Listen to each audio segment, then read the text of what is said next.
Hello दोस्तों, आज हम पढ़ते हैं लाल कुर्ती आंदोलन। लाल कुर्ती आंदोलन जिसको प्रारंभ खान अब्दुल गफ्फार खान ने किया था।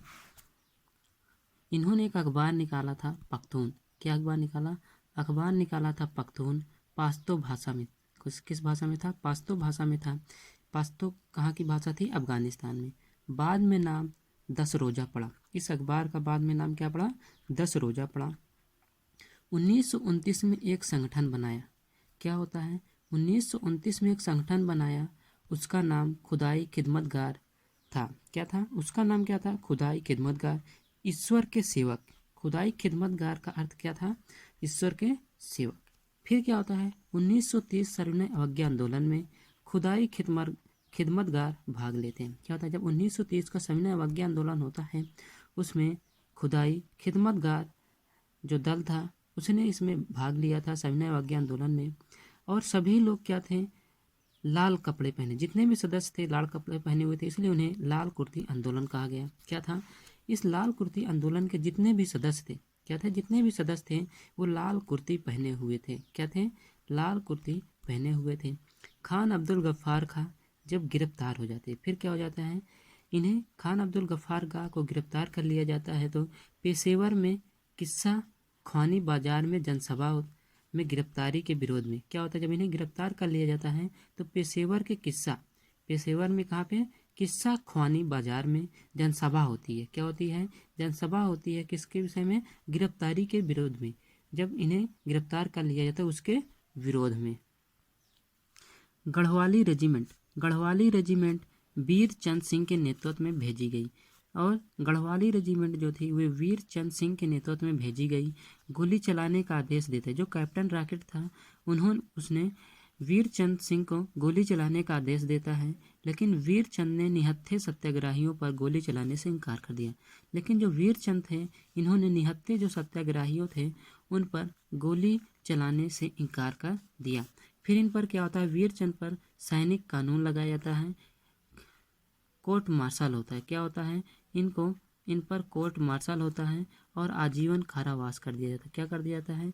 सैनिक कानून इन पर होता है, कोर्ट मार्शल होता है और आजीवन कारावास की सज़ा सुनाई जाती है। बाद में अंग्रेज सिपाहियों ने गोलीबारी की। बाद में जो अंग्रेज सिपाहियों ने क्या करते हैं? इन पर गोलीबारी करते हैं। 200 से 250 लोग मारे गए। और इसमें क्या होता है? जो किस्सा ख्वानी नरसंहार जिसे कहते हैं, तो 200 से 250 लोग मारे जाते हैं, जिसे किस्सा ख्वानी नरसंहार कहते हैं। फिर है जिया लरंग या जिया तरंग आंदोलन, जो पूर्वोत्तर भारत में चलाया गया था। कौन सा था? जिया तरंग आंदोलन, पूर्वोत्तर भारत में। यदुनाथ और उनकी चचेरी बहन रानी गिडालू, जो क्या थे? यदुनाथ और उनकी चचेरी बहन रानी गिडालू ईसाई नागा राज्य में क्या था? ईसाई नागा राज्य में ईसाइयत का प्रचार कर रहे थे। कौन थे? जो ईसाई लोग थे वो नागा राज्य में ईसाइयत का प्रचार कर रहे थे। यदुनाथ हरक्का धर्म को स्थापित करना चाहते थे। यदुनाथ क्या करना चाहते थे? हरक्का धर्म को स्थापित करना चाहते थे, जो हरक्का आंदोलन कर रहे थे। उनके जो धर्म गुरु थे, यदुनाथ के धर्म गुरु तिगवा देवता थे। क्या थे? जो यदुनाथ के धर्म गुरु थे तिगवा देवता और अनुयायी थे खामपाइज इनके अनुयायी थे। सविनय अवज्ञा आंदोलन में भाग लिया। ये जो यदुनाथ थे, यदुनाग, इन्होंने सविनय अवज्ञा आंदोलन में भाग लिया, पूर्ण बहिष्कार किया। इन्होंने क्या किया? पूर्ण बहिष्कार किया। कर ना दो, क्या किया? कर ना दो। तो 1931 में यदुनांग को गिरफ्तार कर लिया गया और इन्हें फांसी दे दी गई। क्या होता है? 1931 में यदुनांग को गिरफ्तार करके फांसी दे दी गई। फिर इसका नेतृत्व इनकी चचेरी बहन रानी गिडालू ने किया। कौन किया? जो इनका नेतृत्व था चचेरी बहन रानी गिडालू ने किया। रानी गिडालू को देवी का अवतार माना गया। क्या जाना गया? रानी गिडालू को देवी का अवतार माना गया। वहाँ की जो प्रमुख देवी थी चेरा चाम डिंगल्यू देवी थी। फिर और ये रानी गिडालू थी, इन पर इनाम लगाया गया। पहले 200 रुपये का, फिर 500 रुपये का। फिर जब ये नहीं मिली तो इन पर 10 वर्ष का गृह कर माफ, ये इन पर इनाम लगाया गया। 1932 में असम राइफल प्लस खाम पाइजो के मध्य लड़ाई होती है। क्या होती है? 1932 में असम राइफल प्लस खाम पाइजो के मध्य लड़ाई होती है।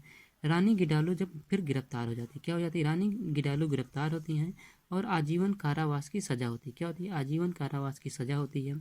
रानी की उपाधि जवाहरलाल नेहरू ने दी थी। इन्हें रानी की उपाधि किसने दी थी? जवाहरलाल नेहरू ने दी थी। फिर है सविनय अवज्ञा आंदोलन। सविनय अवज्ञा आंदोलन में महिलाओं की भूमिका। सविनय अवज्ञा आंदोलन में महिलाओं की भूमिका क्या थी? सविनय अवज्ञा आंदोलन में महिलाओं की भूमिका सराहनीय रही है, क्योंकि महिलाओं ने क्या किया? शराब अफीम के दुकानों पर धरना दिया। महिलाओं ने क्या किया था सविनय अवज्ञा आंदोलन में?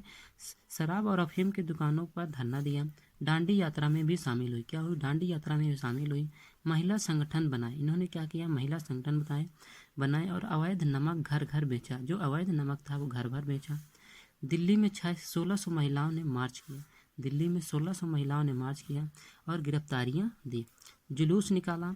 विदेशी वस्तुओं की होली जलाई। क्या किया? विदेशी वस्तुओं की होली जलाई। प्रभात फेरी की। क्या की? प्रभात फेरी की। सरोजनी नायडू और नेहरू परिवार की महिलाएं कमला, कृष्णा, रानी गिडालू आदि प्रमुख नाम है। आदि क्या है? प्रमुख नाम है। पुरुषों के लिए ये प्रेरणा स्रोत बनी। पुरुषों के लिए क्या बनी? प्रेरणा स्रोत बनी है। फिर है इसके बाद प्रथम गोलमेज सम्मेलन। प्रथम गोलमेज सम्मेलन के बारे में हम कल पढ़ेंगे। दोस्तों, अगर हमारा यह वीडियो अच्छा लगे तो वीडियो को लाइक करें, शेयर करें और हमारे चैनल को सब्सक्राइब करें। धन्यवाद।